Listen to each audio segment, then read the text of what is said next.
Welcome to Life is for Living. I'm your host, Kylee Buckley, and I'm here with David J Riddell from the School of Living Wisdom.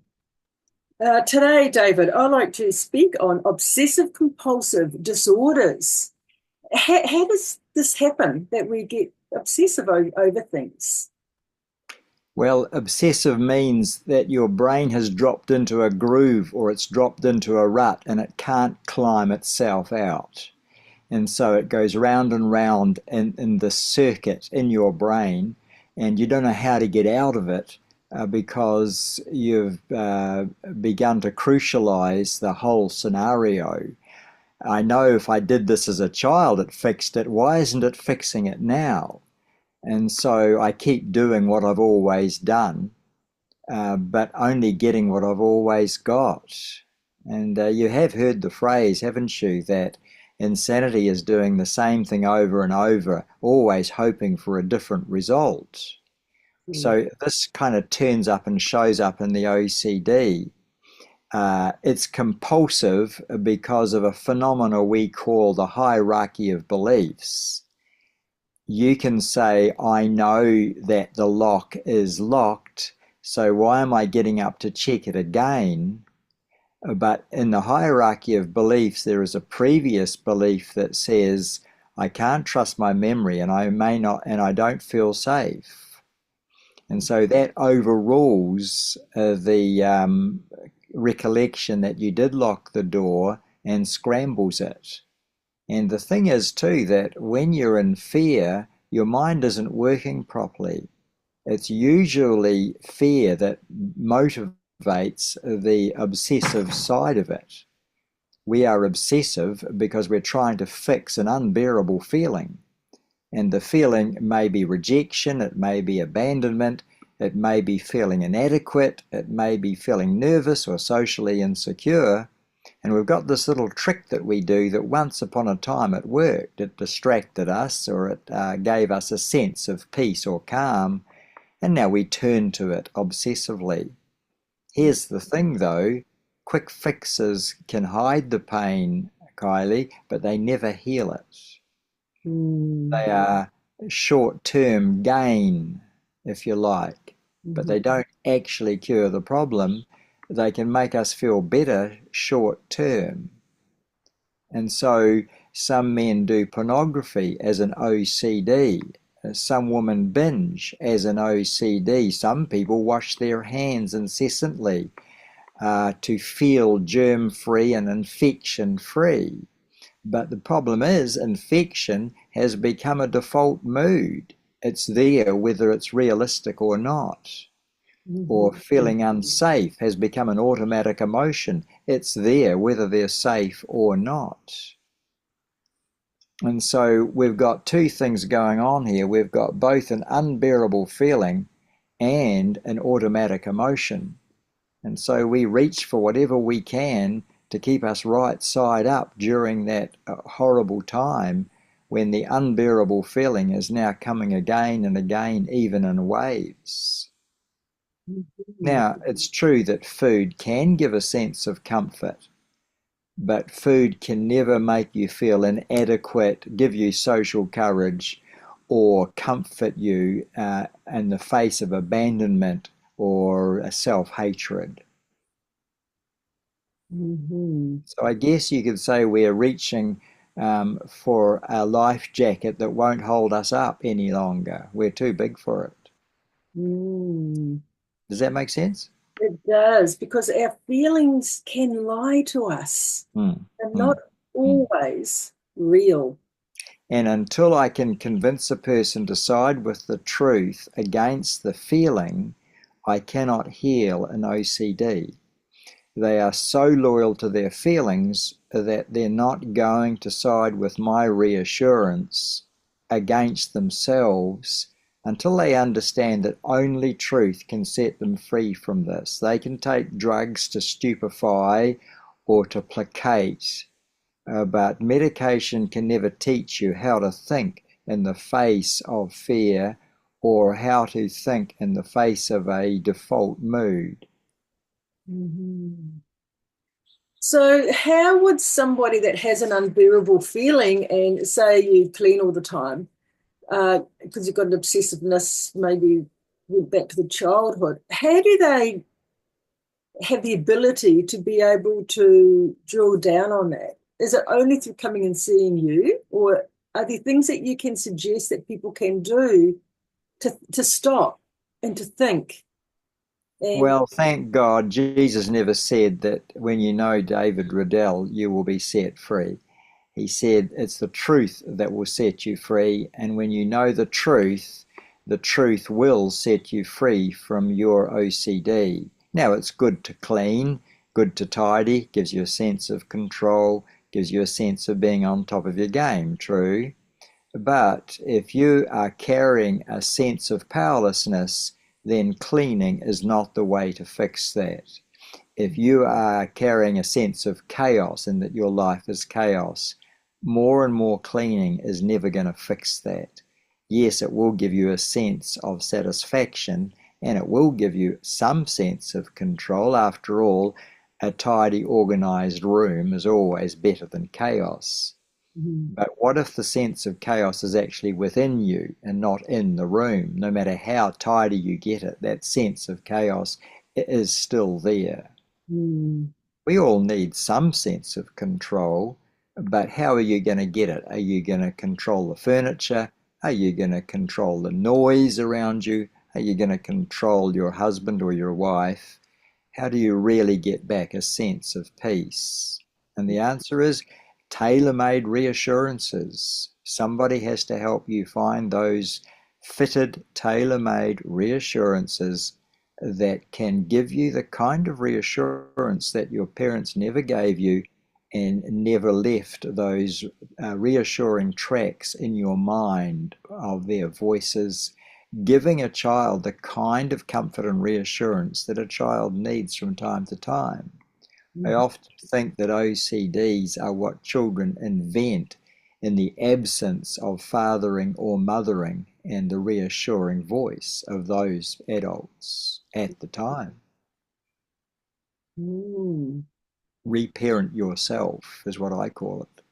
But Yes. do it with the truth, not with platitudes. So, what would be from what you have learned through all your years of helping people, what would be the big three, four, five compulsive disorders that we have here in our nation? Oh, well, I think that obesity at the moment is the indulged OCD, the result of an indulged OCD. People do not deny themselves food when they should. They eat far more in a day than they can burn or that actually use.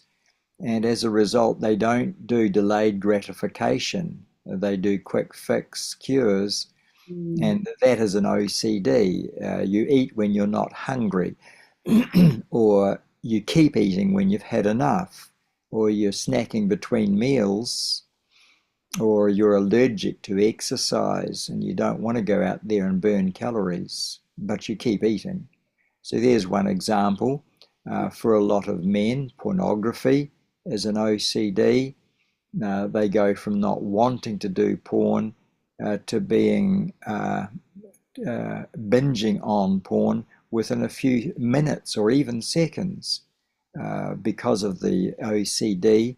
When that testosterone hits the brain cells, the brain cells say, I know where I can get this desire indulged. And you know, never before in the history of humanity has a man been able to metaphorically walk to the window, pull the curtain back, and see anything he wants to see within seconds of having that temptation. mm, So this is a whole new power that have caught men off guard, and they're going down like ninepins to the screen and becoming screen addicts, not just porn addicts, but screen addicts. As a result, their wife is suffering, their children are suffering, and then the children in turn become screen addicts. And it's a home that lacks a family because they're all doing their own thing at the screen. right. So that's another example. I think that screen addiction is an OCD nowadays.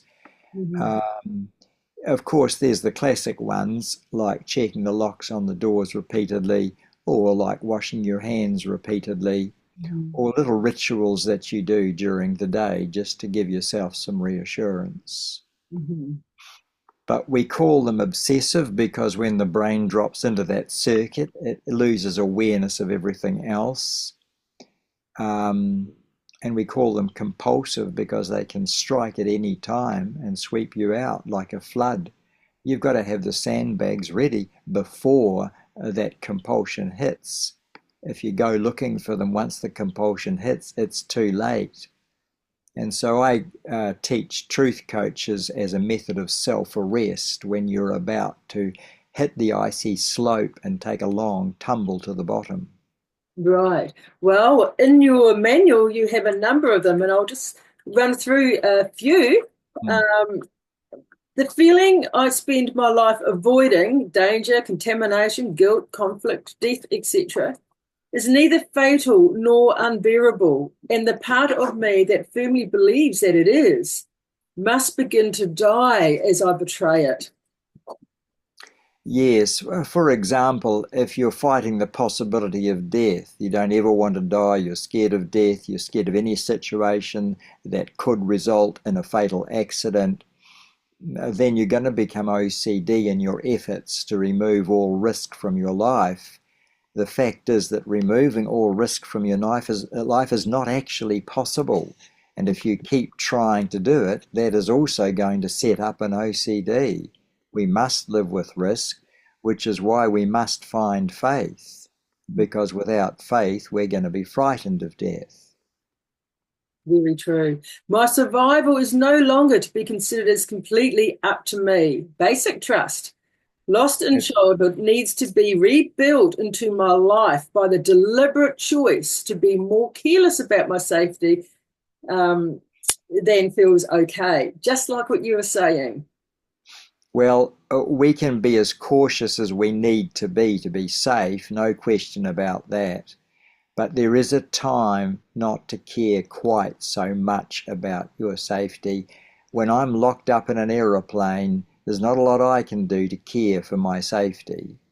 And so at that point, I've got to say, well, I'm in the hands of the aviation mechanics and of the pilot and of the testing systems. I'm in the hands of the crew up front, and I'm in this body of a plane, trusting it's all been built by engineers who know what they're doing. But I'm prepared to take the risk because there is such a thing as in-flight accidents. And I don't cling to my life so tightly that I could never get into a vehicle or get into an aeroplane, because that's where people can die. If we do try to hang on to life too tightly, and you often get this with young mothers who know that they have a dependent, and so they must be cautious. And sometimes when fathers forget that they are fathers of dependent children, they can lack caution. And so caution is one thing, but paranoia and fear is quite another. And a lot of people can't tell the difference. Mm.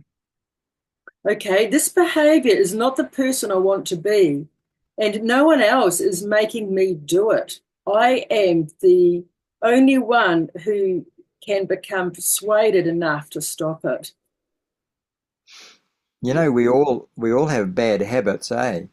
And the thing is, it's a bad habit because we don't want it. We don't like it, right? That's why it's bad. But why is it a habit? It's a habit because we don't yet hate it. We're ambivalent. We're double-minded. We're still not quite convinced that this thing really is bad for us. We know it's sort of bad, but we don't believe. Take alcohol, for example. We know that technically alcohol is a poison. Mhm, But we're immune to that poison because we only take it in moderate amounts, aren't we? mhm. Well, aren't we? Aren't we? Well, not really. Poison is poison in any amount. And so, but it relaxes me. Well, yes, actually, it does that by uh, paralyzing your brain cells so that you're not so alert or so aware as you were. I don't think that's a great way to relax. I think I want to be able to reassure myself. Maybe I can tell myself at a party that I'll assume these people like me until they tell me otherwise, rather than trying to get some Dutch courage from a poisonous chemical. Now, I understand that in very small amounts, it's sufficiently diluted not to be dangerous, but I don't want to take poison in any dilution. Mm-hmm. Why would I? I don't need it to relax me. I don't need it to give me courage. I don't need it to help my digestion. Why would I even take it? And so I got used to an alcohol-free life, and I don't miss it, and I don't need it. And as a result, I am fitter than my peers because I don't include it in my life. Now, I wouldn't have said that I would ever have been OCD with alcohol, but you know, when you're nervous and you're frightened and you want a quick fix, then you probably do something. And the unbearable feeling is what I'm trying to self-medicate for. Yes. Mm-hmm. A lot of self-medication going on in this country. Yes. Okay, I am so afraid of one particular feeling that I am swerving into complete overcompensation, and that's the unbearable feeling, isn't it? That we have that Yes. abasement. Yes. And powerlessness is no more dangerous than a survival kit that's out of control. And so, drugging ourselves or fantasizing or being addicted to adrenaline, these things can be far more dangerous than the original boredom or the original isolation that was afflicting me. And so, what are we doing to quick fix? What is this false comforter we're clinging to? Mm-hmm. And I recall actually having an OCD client whose hand was all bruised. Back of the hand was bruised, wrist was bruised, arm was bruised. And I said, "Don't tell me, let me guess. When you lock the door at night, in order to remember that you've actually locked the door, you whack yourself with something that can cause pain, and then you can just feel the bruise in bed, so you don't have to go and lock the door again. You can actually remember locking it." I Mm. said, it's a lot easier just to take a mental snapshot of yourself locking it and learn how to remember that. Because what happens here, Kylee, is that they lose their short-term memory due to the anxiety. Right. The anxiety impedes their ability to remember that they did turn the oven off, or they did turn the gas off, or they did or they did lock the door. And so I teach them just to take a wee snapshot of themselves doing it, and that parts the clouds of fear long enough for them to take a picture of themselves, a mental picture, and then later on when they start wondering, yes, but did I really lock it? Then they can refer to that picture. That's a good idea. Or just stand there saying, okay, I'm now turning it off.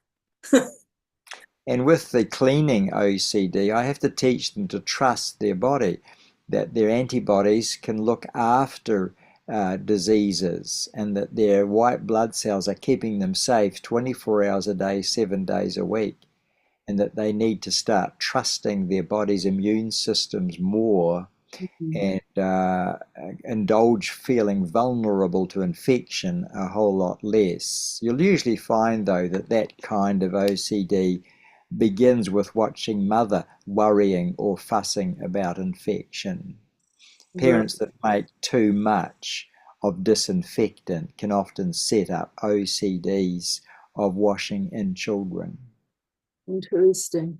But there's a balance, though, isn't there? Because as you're talking, I was going through, is there anything I do? There's one funny habit. And years ago, I was taking a mineral and I bought it from the shop, the little pack, little bottle. But in it, it had like a little plastic thing that obviously keeps them from deteriorating while they're on the shop shelf. And I nearly swallowed it, thinking it was a pill. And now I didn't. I saw it and I was like, what the heck? what's that? So now although I get mine from a naturopath, but I still check. And in fact, when I get the bottle, I'll pull them all out and I check that there's no funnies in it, and then I put them all back in and I'm good to go. But that really affected me thinking, I could have swallowed that.